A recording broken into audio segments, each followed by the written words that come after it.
In this video, I'm going to cover how to make text selectable in Flutter.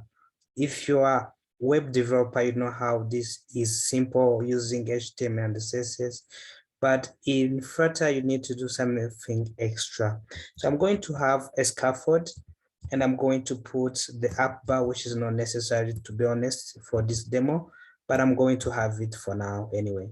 So, and I'm going to have the body, and in a body, I'm going to have the column,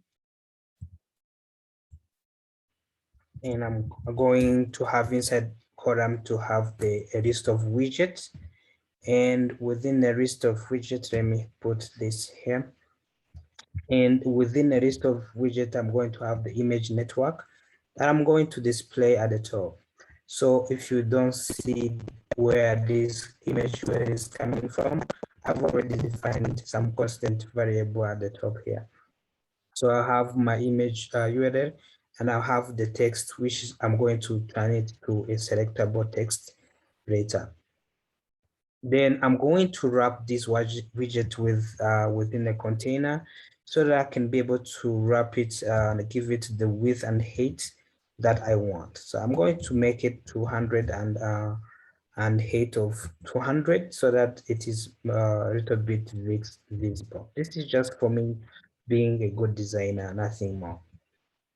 So then after that, I'm going to have another widget, which is I'm going to show you how to make that text selectable. So first of all, I'm going to have the padding because I need to have some padding around my text. And I'm going to have the age incensed to all, and I'm going to put 8.0, for example. This should be enough for me. And I'm going to have the chart, and I'm going to make it selectable text, which is the widget of today, and selectable text, selectable text. And selectable text take a different widget, and one of the widgets it takes is the text, which is the text that I'm going to select.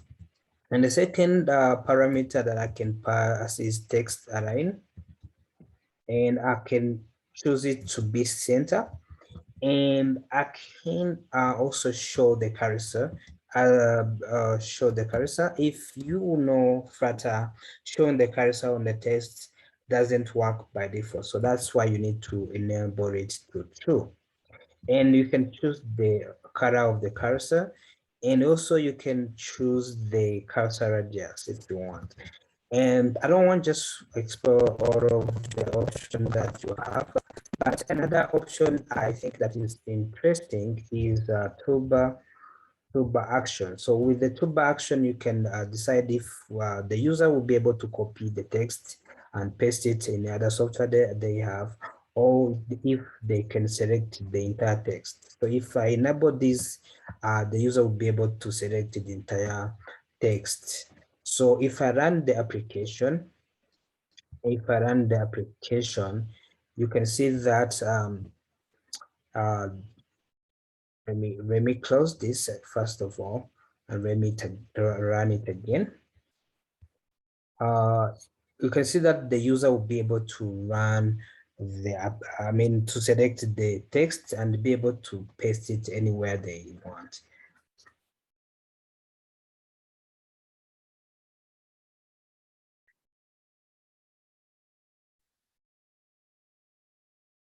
So while the application is still starting, so I hope the code is a little bit clear and you can understand all in one in this video.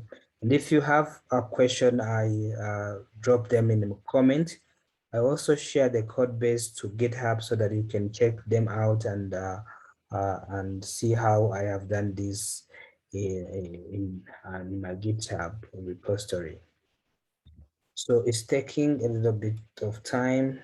So now it has started.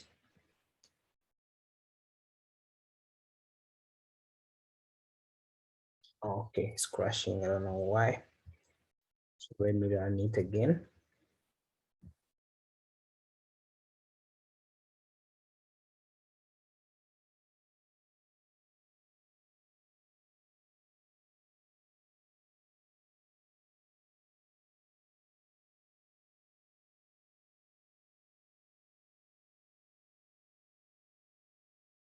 Mm.